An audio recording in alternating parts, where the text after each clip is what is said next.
Welcome back to the deep dive. This is where we really try to plunge headfirst into just one really pivotal narrative. We peel back its layers, try and discover insights that will hopefully resonate even today.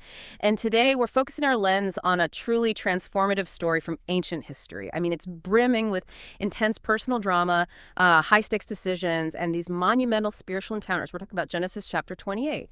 That's right. Yeah, our mission, if you like, in this deep dive is to really embark on this journey with Jacob. Here's a man caught between, deception and destiny. We follow him from his desperate flight as a fugitive right up to his eventual emergence as a patriarch, touched by divine grace. So we're going to meticulously unpack the intricate cultural landscape that really shaped his choices. We'll explore his life-altering encounters with God, and not just this one, it's actually a progressive series of revelations, and we'll uncover some truly surprising prophetic layers woven into the fabric of his story. We'll even shine a light on the unseen spiritual battles that were at play, battles that echo loudly and, I think, meaningfully in our modern society. It's such a compelling setup, isn't it? Because at the heart of this whole narrative, there's the central, almost paradoxical question: how does a man on the run, fresh from an act of significant, deliberate deception against his own family, how does he become the recipient of God's most foundational, most far-reaching promises? And maybe more importantly for you listening, what can his complex, sometimes, let's be honest, troubling, often inspiring story tell us about navigating our own complexities, our own moments of fear, isolation, our personal journeys of transformation? So let's really dive deep into Jacob's story. Okay, with that critical backdrop kind of established, let's shift focus to the lonely road Jacob travels. Because before he even lays his head on that now famous stone, there's a whole series of events, these deep-seated cultural dynamics. They've pushed him onto this desperate, solitary journey. What exactly led him to this critical, really life-or-death moment? Yeah, to really understand Jacob's flight, we have to grasp the immediate catalysts. And that takes us back to Genesis chapter 27. The first, obviously, is the deception itself. Jacob, with the, let's say, active encouragement and pretty cunning aid of his mother Rebekah, he tricked his elderly blind father Isaac into mistakenly giving him the sacred blessing, the one that was rightfully intended for Esau, his older twin brother. Now, this wasn't just, a casual verbal wish or Isaac liking one son more. In that patriarchal, semi-nomadic world, the Bronze Age society, a father's blessing was immensely powerful, spiritually binding, legally significant. Right. It represented a direct transfer of family headship, a conferral of authority, and maybe most crucially, handing down those sacred covenant promises God had made to Abraham. It carried this immense, almost divine weight. Think of it like receiving a spiritual deed to their future, shaping their destiny, their relationship with God. So it's fair to say this wasn't just a squabble over, who gets the bigger inheritance portion. This was literally about who would inherit the spiritual future of the entire lineage. Right. And ultimately the nation to come. You absolutely hit the nail on the head there. Yeah. It wasn't merely about material stuff. It was about the very destiny of the covenant, the lineage through which God's promises to Abraham would continue. The stakes just couldn't have been higher. And the sources really highlight this deep familial conflict, right? Born of Isaac's clear favoritism towards Esau, the hunter, the man of the field, and Rebekah's equally strong, almost obsessive favoritism towards Jacob, the quieter one, the one who stayed by the tents.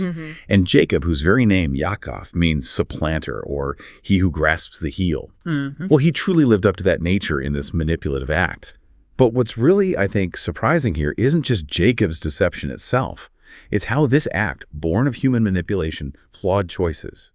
It's paradoxically a prerequisite for God's ultimate plan to unfold through him. It sets this powerful precedent, doesn't it, for God's ability to work through imperfect, deeply flawed people to achieve his perfect will. And this manipulation, as you mentioned, it had immediate, absolutely terrifying consequences. Oh, absolutely. The second Esau realized he'd been cheated out of both his birthright, which he'd already sold, mind you, and now his father's final binding blessing. Wow. He was just consumed by this murderous rage. He vowed to kill Jacob as soon as their father Isaac had passed away. And look, this was no idle threat from a, grumpy sibling. Esau is depicted as a skilled hunter, a rugged man of the field. He was capable and clearly determined to exact vengeance. Right. So this wasn't just Jacob taking a casual trip. It was a true desperate flight for his very life. Can you imagine the constant fear, the shadow of his brother's wrath hanging over him every single step? And his mother, Rebekah, the same person who orchestrated the deception. She also steps in with remarkable speed and cunning, really, to orchestrate his escape, doesn't she? Precisely. Rebekah hears about Esau's murderous intent, maybe through a servant, maybe Esau blurted it out in his rage, and she acts with this urgent calculation. She devises a plan to get Jacob out of harm's way, send him to her brother Laban in Haran, far away in Mesopotamia. Okay. And she cleverly frames this escape to Isaac. She presents it as a mission for Jacob to find a suitable wife, someone from their own kin. She plays directly on Isaac's known displeasure with Esau's Canaanite wives. Ah, smart. Very shrewd, almost manipulative, again, by Rebekah, but driven, you have to think, by both this fierce, protective love for Jacob, her favorite, and also a desire to ensure he married within their extended family, to preserve the purity of that covenantal bloodline. Great. So the urgency was, twofold. Save Jacob's life from Esau's wrath, and at the same time uphold these critical cultural and spiritual expectations for marriage within their tribe. So it's crystal clear that these aren't just personal family dramas playing out. These deep-seated cultural expectations, societal norms, they're heavily driving these actions and decisions. What more can you tell us about that patriarchal, semi-nomadic society of the Bronze Age? What was life like back then? Yeah, we're talking about a society really structured around family and tribe, lineage, identity. These were absolutely paramount. Life revolved around flocks, moving seasonally perhaps, temporary settlements, and this deep respect for elders, for the patriarch. In this context, tribal identity and the purity of the bloodline weren't just, social customs. They felt existential. Mm-hmm. Marriage within the family or tribe, a practice called endogamy, was absolutely crucial. It wasn't just tradition, it was seen as vital for maintaining tribal cohesion, social order, and maybe most importantly, the purity of the lineage entrusted with God's sacred covenant promises. So Isaac explicitly commands Jacob, do not marry Canaanite women. It's a sentiment vehemently shared by Rebekah, who literally says she detested Esau's wives. She saw they caused immense bitterness and grief for Isaac. The Canaanites, in their view, were often associated with idolatrous practices, which fundamentally conflicted with the sacred monotheistic covenant God had made with Abraham. This cultural mandate was just completely interwoven with their spiritual identity. Intermarriage was seen as a profound threat to their heritage. And it seems Esau, in maybe a misguided attempt to gain parental approval, even tries to address this cultural norm later on, doesn't he? A bit too little, too late, it sounds like. That's a fascinating, almost tragic detail, isn't it? It really underscores Esau's, let's say, superficial understanding of his heritage. Esau, realizing his Canaanite wives displeased his father, went and married Mahalath, the daughter of Ishmael, Abraham's other son. Ah, okay. So still sort of in the family, broadly. Right. An apparent, maybe last-ditch attempt to gain parental approval by marrying within the broader family of Abraham. Mm-hmm. But as you said, it was futile. Too late. He'd already sold his birthright for a bowl of stew, and he'd lost the spiritual blessing through Jacob's deceit. This act, while maybe socially acceptable on the surface, demonstrated a profound, yet ultimately superficial, understanding of the true covenantal priorities. Yeah. It reflects, I think, a social desire for acceptance, a longing to belong, even if that underlying spiritual connection had been carelessly thrown away. The sources are just so clear. The Father's blessing was far more than mere words. It was this powerful spiritual prophetic pronouncement. It determined your future, your standing within the covenant, even your posterity. Truly life-altering. So Jacob gets sent away. He's leaving everything he knows, his home, his family, whatever comfort he had. Yeah. Where exactly is he going, and what is he truly leaving behind, both, literally and figuratively? Oh, he's leaving an immense amount behind. I mean, in terms of people, it's Jacob himself, the deceiver, now a fugitive. It's Isaac, the blind, manipulated patriarch, surely heartbroken. It's Rebekah, the shrewd orchestrator, who, tradition tells us, would actually never see Jacob again. A heavy price for her actions. Wow. And of course, Esau, the aggrieved, vengeful brother. And Jacob's heading towards Laban's family. They'll become his future family, yes, but also, as the story unfolds, a source of significant future challenges and, ironically, further deception for Jacob. What goes around comes around, perhaps. His starting point is Beersheba, a familiar family settlement, a place with history, site of prior covenants for both Abraham and Isaac. It really symbolizes his painful departure from security, from his established family roots, into this vast, frightening unknown. And the destination. Haran, also known as Padan Aram, his maternal family's home in Mesopotamia. It represents both a refuge from Esau and, interestingly, a return to the ancestral roots of Abraham's kin. But look, this was a long, arduous journey, hundreds of miles, through unfamiliar, potentially dangerous territory. And he's not exactly traveling in style, right? No caravan, no backup, no provisions. Oh, far from it. The sources really emphasize Jacob's profound vulnerability. He leaves with basically nothing but his staff, utterly isolated, consumed by fear, deeply uncertain of his future. He's sleeping out in the open wilderness with a stone for a pillow, completely exposed to the elements, any dangers of the night. Yeah. There's a certain kind of loneliness that only really hits when you're facing consequences you've brought upon yourself. Yeah. It's a bitter isolation, isn't it? It really is. That's the emotional landscape Jacob was navigating. This desperate state, this profound loneliness, this physical and emotional exhaustion. It sets the perfect stage for the momentous divine encounter he is about to experience in the wilderness. It's a journey born of crisis that's about to transform into a journey of profound covenant renewal. So, Jacob is literally on the run, feeling incredibly alone, carrying this immense weight of his actions and the very real threat of his brother's anger. This truly sounds like the perfect, maybe the only setting for a divine intervention. What happens when he stops for the night at this desolate place? Indeed, it's at sundown. Jacob, utterly exhausted, arrives at this ordinary, solitary place called Luz, just a place on the way. Yeah. He finds a stone for a pillow. The stark contrast to any comfort he'd known in his family tent is just palpable, right? Absolutely. He lies down to sleep, utterly exposed, vulnerable both physically and emotionally.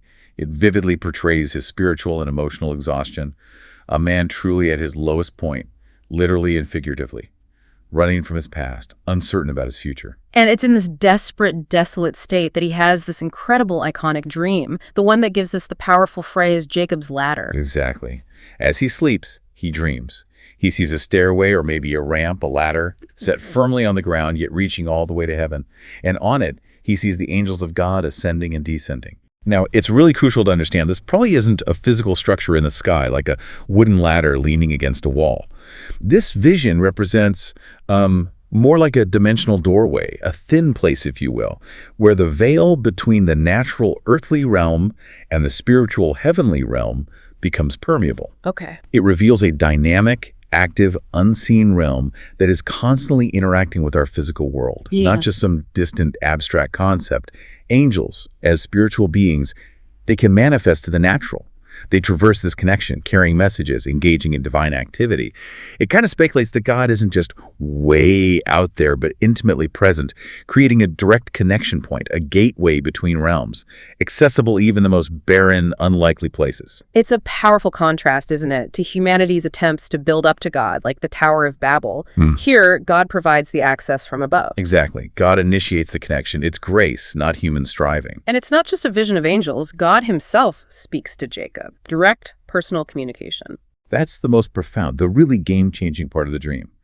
The Lord himself stands above or perhaps beside the ladder and speaks directly to Jacob. He immediately identifies himself. I am the Lord, the God of your grandfather Abraham and the God of your father Isaac. This instantly grounds Jacob in a sacred lineage. It reminds him of the ancient foundational promises that actually predate his current mess. Right. Then God personally renews the Abrahamic covenant. He reiterates those promises directly to Jacob. He declares, the ground you are lying on belongs to you. I will give it to you and your descendants. This is nothing short of a divine deed to the land, an immediate, unshakable claim on the very ground he's sleeping on as a penniless fugitive. Imagine that feeling. Right. Receiving the title to a vast estate, a future legacy, while you're utterly homeless, scared, at your wit's end. That's the magnitude of this promise. God also promises his descendants will be as numerous as the dust of the earth, spreading from east to west and from north to south, indicating this vast, widespread inheritance. And it goes even further, doesn't it? Promising a universal blessing that extends beyond Jacob's immediate family or nation. Yes, absolutely. A critical messianic hint here that broadens the scope of this covenant significantly. All the families of the earth will be blessed through you and your descendants. This promise looks beyond the specific land or lineage to a global, redemptive purpose. It's huge. But beyond these grand, long-term promises, God gives Jacob this profoundly personal, immediate assurance. It speaks directly to his fear, his isolation. What's more, I will be with you and I will protect you wherever you go. I will someday bring you safely back to this land. I will be with you constantly until I have finished giving you everything I have promised. Oh. This is just profound, unmerited grace. Jacob is a deceiver, fleeing the consequences, a fugitive, an outcast. Yet God initiates contact. God reaffirms the covenant. It powerfully demonstrates God's unwavering faithfulness, his commitment, despite our human failings. It's like someone at their absolute lowest point, consumed by guilt and fear. and God unexpectedly shows up. And not only reminds them of his purpose, but promises his constant personal presence. It's staggering. What an incredible, awe-inspiring, absolutely life-changing moment. How does Jacob react when he wakes up from this dream, this direct encounter with the divine? Jacob's response is just one of profound awe, deep reverence, but mingled, understandably, with a healthy dose of fear. He wakes up and says, "Surely the Lord is in this place," and I wasn't even aware of it. Yeah. He was afraid, proclaiming, "What an awesome place this is. It is none other than the house of God, the gateway to heaven." This isn't simply physical fear, like being scared of the dark. It's a recognition of the overwhelming sacred nature of an ordinary, desolate place that's just been transformed by divine presence. Right. In that moment, the usual separation between heaven and earth is, for Jacob, just dissolved. Yeah. He has encountered the numinous, the holy. And he immediately does something very significant, doesn't he? To mark this spot, memorialize the experience. He does, and this act is highly symbolic. The very next morning, Jacob takes that stone he used as a humble pillow. Yeah, the stone pillow. Right, and he sets it upright as a memorial pillar, and then he pours olive oil over it. This act of anointing consecrates both the stone and the place. It transforms an ordinary, humble object, a cold, hard stone, into a sacred symbol. It marks a spiritual transformation of the location itself, from Luz, its original name, to Bethel, which profoundly means house of God. Bethel, house of God. Exactly. It's an act of immediate, tangible response to a divine encounter, turning a place of despair into a sacred space of remembrance. But even after this incredibly powerful personal experience, Jacob's vow, when he makes it, seems to reveal a touch of human frailty, maybe. There's a conditional element that might surprise us, given the magnitude of what he just saw. That's a very, very keen observation. And it's a critical insight into Jacob's developing faith. Because Jacob makes this vow, right? If God will be with me and protect me on this journey and give me food and clothing, and if he will bring me back safely to my father, then I will make the Lord my God. This memorial pillar will become a place for worshiping God, and I will give God 1/10 of everything he gives me. Right, those ifs. If, there. Exactly. Even after this undeniable encounter with the living God, Jacob's vow contains a conditional if. Now, this isn't just a sign of his, weak faith or human frailty alone. I think it's also critical insight into the nature of how these early covenant relationships developed. It reflects a humanity that's learning to trust a benevolent God who initiates grace, even when our response is still conditional. It's not like he's trying to strike a transactional deal, exactly. But it reflects a faith that is still developing, still seeking tangible confirmation of God's promises through provision, through protection. It actually shows God's incredible patience, doesn't it? Molding faith over time, even starting from a place of if-then bargaining. Yeah, that makes sense. Jacob is making an offering of commitment here, promise of worship, tithing. But his spiritual journey is clearly just beginning. He's human, and his faith, like ours often is, has room to grow, moving from conditional trust towards a deeper, more unconditional surrender. Okay, so that first encounter at Bethel is absolutely monumental. It's a foundational promise, really anchors Jacob's journey. But his journey with God, it doesn't stop there, does it? The sources show us this beautiful, progressive narrative unfolding. How do his later encounters build upon and deepen what happened at Bethel? That's such a crucial point. And it reveals this beautiful, connected narrative arc across Jacob's 4 major supernatural encounters with God. Bethel, as we just explored, is indeed the foundational promise. That's where God initiates covenant grace. He appears to Jacob when he's solitary, fearful, guilt-ridden. He renews the Abrahamic covenant personally, affirming Jacob's place within God's grand plan, despite, the recent deceit. It's an act of pure, unearned grace. It initiates his spiritual journey, provides this unshakable assurance of God's presence and purpose. It's God making the first move. So after this overwhelming vision at Bethel, where does God meet him next? And how does that encounter connect back to this initial promise? Okay, the next significant encounter happens much later. We jump forward to Haran, detailed in Genesis 31, verses 10 to 13. Jacob has spent 2 decades now serving his deceitful uncle Laban. He's endured manipulation, unfair labor practices. Right, the tables have turned a bit. Yeah, he's now a husband, a father. He's built significant wealth, despite Laban's schemes. And in a dream, an angel of God appears to Jacob. This time, the instruction is more specific, more practical. How to, let's say, manipulate the breeding of Laban's flocks to accumulate even greater wealth. And then, a clear, unequivocal command, return to your homeland. But crucially, God identifies himself, not just as the God of Abraham and Isaac, but as the God of Bethel.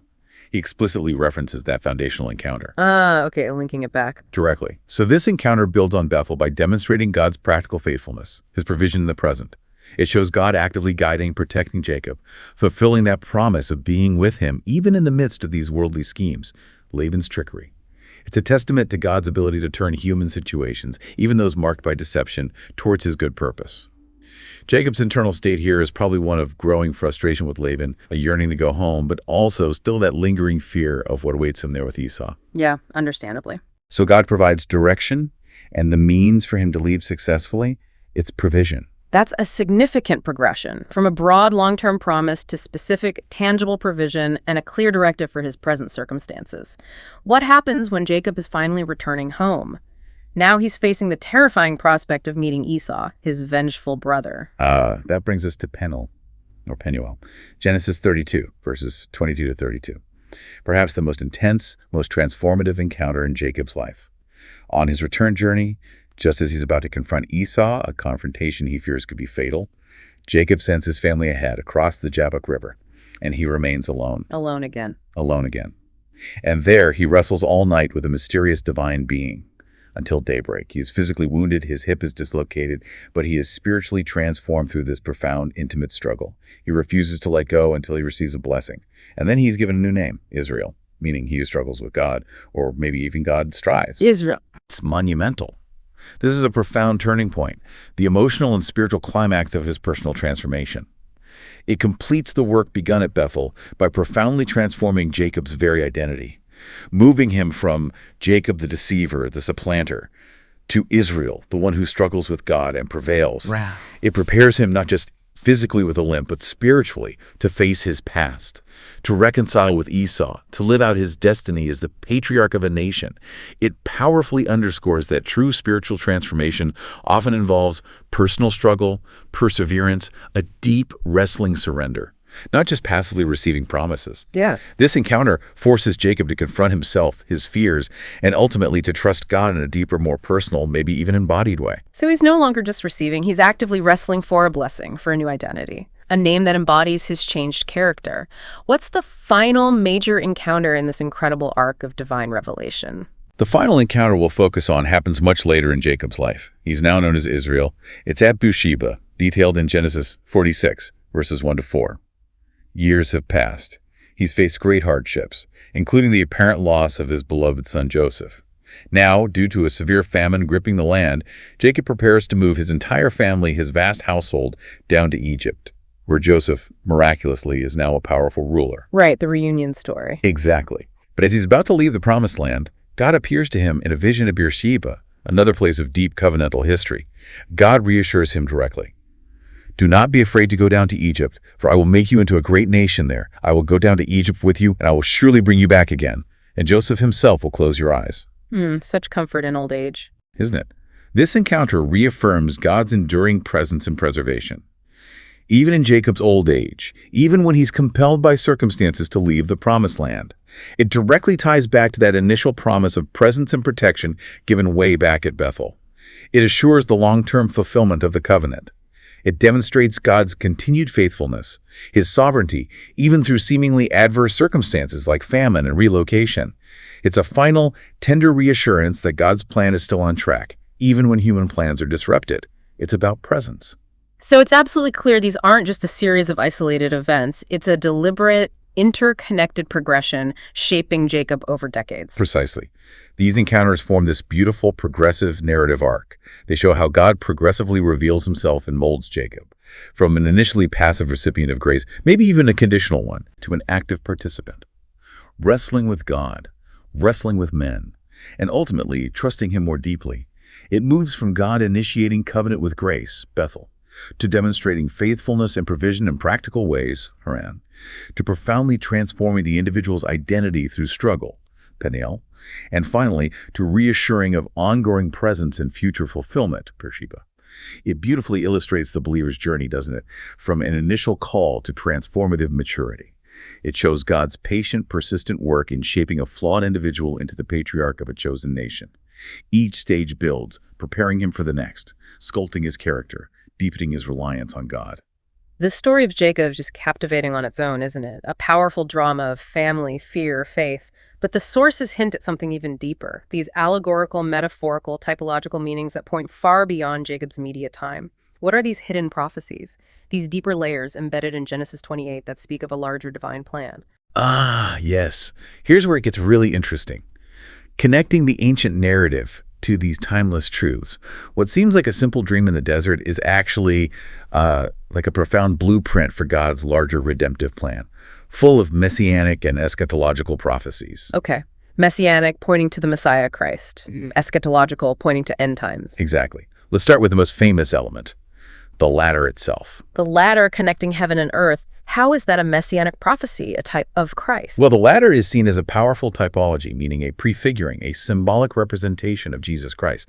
And interestingly, Jesus himself directly alludes to this. In John chapter 1, verse 51, he tells Nathanael, "Truly, truly, I say to you, you will see heaven opened, and the angels of God ascending and descending on the Son of Man." Wow, he explicitly links it to himself. He explicitly identifies himself as the ultimate connection, the true bridge between the divine and the human. This signifies Jesus as the ultimate mediator, the one who descends to humanity through his incarnation, God becoming flesh, and then ascends to God through his sacrifice, resurrection, and ascension, thereby opening the way for uninterrupted communion relationship between God and humanity. It's that reversal of the Tower of Babel you mentioned earlier, isn't it? Precisely. Where humanity tried to build up to God by its own efforts, its own pride, leading to confusion, separation. Here, God provides the access from above, through Christ, establishing this pathway of grace, reconciliation. That's a powerful, almost stunning connection. What about the universal blessing God promised Jacob? How does that extend beyond his descendants? Right. God's promise to Jacob, "In you and in your offspring, all the families of the earth shall be blessed," from Genesis 28.12. That's a core messianic prophecy. It points directly to Jesus Christ, the ultimate descendant of Jacob, through whom salvation, healing, blessing are truly offered to all nations, not just Israel. This expands the Abrahamic covenant beyond just a physical lineage to include a spiritual, global fulfillment. It demonstrates God's heart for all humanity. Furthermore, the vastness of Jacob's descendants, like the dust of the earth, well, that prophesies not just a physical nation, but a global spiritual family united under God. This hints at the end times ingathering of nations, people from every tribe, tongue, people, nation into God's kingdom. That's the eschatological aspect, focusing on the final events in the divine plan, the ultimate restoration of all things. And the simple stone, the one Jacob used as a pillow, which he then set up as a pillar and anointed. That seems significant beyond just marking a spot or a personal memorial. It is, absolutely. The stone Jacob used as a pillow and later set up as a pillar. It's another rich typology of Jesus. Jesus is the cornerstone of the church, the foundational element, as Paul talks about in Ephesians 2.2. The cornerstone, okay. It symbolizes stability, reliability. It's a memorial of God's faithfulness, a place where God's presence is established. And the act of anointing the stone with oil, it foreshadows the anointing of Christ by the Holy Spirit, setting him apart for his divine mission. Metaphorically, it also serves as this powerful reminder for us, doesn't it? That finding true rest isn't necessarily about physical comfort. It's about finding it in the presence of God, even in hardship. Even when your pillow is just a cold stone, it elevates an ordinary, humble object into a sacred symbol imbued with divine purpose. And Jacob renamed the place Bethel, House of God. What's the larger significance of that name in the grand scheme of things? Jacob's naming of the place as Bethel profoundly prefigures God's ultimate desire for a place to dwell among his people. It foreshadows the tabernacle in the wilderness, then the temple in Jerusalem, and ultimately, Jesus himself, Emmanuel, God with us, and the church, the body of believers, as the true living dwelling place of God on earth. This vision points forward to the ultimate eschatological reality, doesn't it? A new heaven and a new earth, where God will finally dwell fully with humanity, and the need for a separate physical house of God will cease, because the separation between the divine and the human will be fully, permanently overcome. It's a vision of total unity, complete reconciliation. So what looks like a simple dream of a ladder in the desert is actually a profound blueprint for God's entire plan throughout history, reaching its culmination in Christ and extending into eternity. Is that fair to say? Precisely. That's a great summary. These elements, intricately woven together, They prophesy Christ's redemptive role as the ultimate mediator, the one who bridges the gap between heaven and earth, and the eventual complete union of these realms. It demonstrates God's consistent purpose from the very beginning, a purpose that uses even the flawed choices of imperfect people like Jacob to advance his divine will and establish his eternal kingdom. It's a testament to God's incredible foresight, his sovereignty, and a powerful message of hope for us all, I think. We often read these ancient stories and, understandably, we focus on the visible actions, the characters, the immediate outcomes. But the sources, they tell us there's another layer, an invisible battle happening behind the scenes, impacting everything. What are these spiritual battles, these unseen forces at play, and how do they resonate with us today, here in 2025? This is truly a profound, yet often overlooked, layer of the narrative. Jacob's entire story, and particularly Genesis 28, is a powerful microcosm of a larger spiritual conflict. The deception he committed, the familial hatred from Esau, Jacob's paralyzing fear, his profound loneliness, the intense rivalry, these aren't just human failings. They can be seen as earthly manifestations of unseen spiritual forces, what the Bible often refers to as tools of darkness, or principalities and powers, forces that actively seek to disrupt God's plan, to derail his covenantal purposes, especially the lineage leading to the Messiah. So there is a malevolent force at work, actively trying to derail God's purpose, using human weakness and conflict as its leverage. That's the implication, absolutely. While Satan isn't explicitly named right here in Genesis 28, the broader biblical narrative strongly suggests this ongoing spiritual battle waged against God's redemptive plan. It's highly probable that these spiritual forces amplified Esau's murderous rage, fueled Jacob's paralyzing fear, attempting to derail the covenant heir through isolation, despair, doubt. Jacob, alone and vulnerable in the wilderness, consumed by guilt and fear. He was at a moment of profound spiritual attack, or at least deep discouragement. But God's intervention, with the vision of angels ascending and descending the ladder, that indicates active heavenly warfare, or spiritual countermeasures. Angels, as messengers and warriors, they ascend with reports to God, they descend with aid, divine directives. It's similar to what we see dramatically illustrated in Daniel chapter 10, with the prince of Persia resisting the angelic messenger. Okay. This divine activity is God's direct countermeasure against that unseen opposition. God's promise, I will not leave you, Genesis 28.15, directly rebuffs any satanic lies of abandonment and isolation. Jacob's awe, his subsequent vow, they mark a significant spiritual victory, transforming what could have been a battleground of despair into a worship site, a place where God's presence was acknowledged, consecrated. That's a powerful insight. So how does this ancient unseen battle, this spiritual dynamic, how does it relate to our spiritual, mental, and social lives in the modern world? What does it look like for us today in a concrete way? The parallels are really striking and deeply relevant. Let's start with the spiritual relevance. Jacob's experience of intense fear, isolation. It was a direct consequence of his deceit and flight. The dream at Bethel shatters this isolation as God initiates contact. In our modern lives, we too experience spiritual dryness, don't we?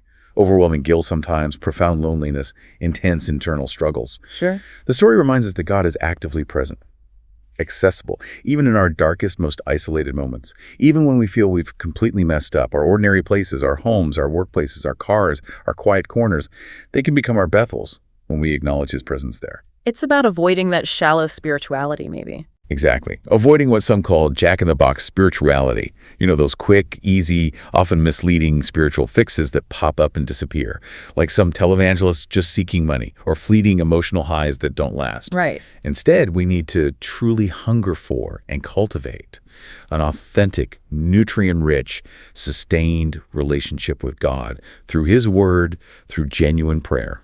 And there's a clear connection here to the idea of faith as well, isn't there? A really profound, practical application of what you're calling spiritual currency. Absolutely. Think about it. God promises the land to Jacob, yet centuries of conflict follow, and indeed continue to this day regarding that same land. This highlights a profound truth. Visible, natural circumstances often don't immediately align with God's promises. It requires immense, unwavering faith. The scripture is clear. Without faith, it is impossible to please God. Faith is like a transformative currency. It allows us to operate in God's economy. It enables us to sort of pay for outcomes that natural currency, logic, or circumstance would deem impossible. It makes the invisible tangible, brings God's will into our physical reality, regardless of the odds. When God gives you faith for something, maybe a need for provision, healing, overcoming an obstacle. It's like a spiritual currency that can accomplish what natural money or power cannot. You may not know how it will happen, but with faith, God will get it done. He provides a path where none seem to exist. Then there's the crucial mental and psychological relevance. Jacob's fear, his intense loneliness, his profound remorse over his actions, they show the immense mental and psychological toll of a life built on deceit, self-reliance. Yeah, the anxiety must have been crushing. Totally. The dream at Bethel provides this powerful psychological anchor, a renewed sense of purpose. It alleviates his despair. This deeply resonates with our modern anxieties, doesn't it? Depression, self-doubt, the pervasive impact of unresolved sin, guilt, or trauma on our mental well-being. Jacob's journey powerfully illustrates that finding meaning, direction, peace. It often comes from a spiritual encounter that transcends the immediate overwhelming circumstances. It models this powerful shift from paralyzing fear to empowering faith, and the possibilities of cognitive reframing, where his perception of his situation changed. From utter despair to recognizing God's presence and purpose, that fundamentally altered his outlook. And his identity started to shift. Exactly. His identity as supplanter began its transformation right there at Bethel, moving towards Israel. True identity, the story suggests, is found through wrestling with God, surrendering to his purpose. It offers profound hope for those struggling with self-worth, a sense of belonging. And in terms of our social and relational lives, what echoes do we find from Jacob's experience? Well, Jacob's broken relationship with Esau, born of his scheming and the favoritism within the family, it caused deep social and relational division. It led directly to his exile. Right. This highlights the devastating social consequences of family dysfunction, unresolved conflict, deceit. Our actions have far-reaching impacts, don't they? Not just on our immediate relationships, but on future generations. But there's also hope. The hope for reconciliation, as Jacob later experienced with Esau through profound humility and courage. That's a powerful message. It really is. It also challenges, I think, the corporate greed and manipulative tendencies we often see in society today. It advocates for a shift from self-reliance and cunning to spiritual integrity, transparent leadership, trusting in God's providence to provide justly. Finally, what's the practical, everyday relevance for us from Jacob's tangible actions after his dream? The stone, the vow. Jacob's actions. Renaming Luz to Bethel, setting up and anointing the stone, making a vow. They provide a kind of practical blueprint for us. We're encouraged to actively recognize and memorialize God's interventions in our own lives, building our own altars of remembrance, if you will. Okay, markers of God's faithfulness. Exactly. This helps us recall his faithfulness, his promises during times of doubt, isolation, or overwhelming circumstances. When our circumstances try to lie to us, make us feel abandoned or betrayed, we can return to those altars, those moments of encounter. We may not always feel God's presence, but we can remember his promise, I will not leave you. Now, while Jacob's vow to tithe was part of the old law under the new covenant established by Christ, our giving should stem from a willing heart, right? A joyous response to grace, not a legal obligation. Because all the bills for our salvation, for reconciliation, were paid on the cross through Jesus Christ. So the practical takeaway, I think, is to cultivate a genuine hunger for God, to truly want to know him and his ways, and he will unfailingly reveal himself to you, just as he did to Jacob in that lonely place. What an incredible journey we've taken with Jacob. From, well, a cunning fugitive fleeing for his life to a patriarch receiving the most profound and far-reaching promises. We've seen how his choices, powerful cultural forces, and crucial divine interventions all intricately wove together to shape his destiny, and really the destiny of nations. And through it all, we've reaffirmed some key timeless takeaways, haven't we? God's unmerited grace reaches us even in our deepest failures, our deceptions. His progressive work in our lives meticulously molds us towards maturity, purpose. The prophetic tapestry pointing to Christ is beautifully woven throughout these ancient stories. And we've recognized the ever-present reality of unseen spiritual battles, understanding that God's unwavering presence is our ultimate countermeasure, our source of strength. Jacob's story really reminds us that even in our messiest, most desperate, most vulnerable moments, God is powerfully present. Offering that ladder of connection, a pathway from heaven to earth, he transforms ordinary, desolate places into extraordinary houses of God when we open our eyes to his presence and commit to truly knowing him. So maybe consider where you are on your own journey right now. Are there stones in your life, moments of fear, loneliness, profound change, maybe even consequences you're grappling with that God might be inviting you to transform into a Bethel? a memorial of his unwavering presence and faithful purpose in your life. Maybe just take a moment today to acknowledge those places where God has met you and let them be anchors for your faith moving forward. An excellent thought to reflect on and a powerful challenge. Thank you for joining us on this deep dive. Until next time, keep exploring, keep questioning, and keep digging deeper into the profound truths around us.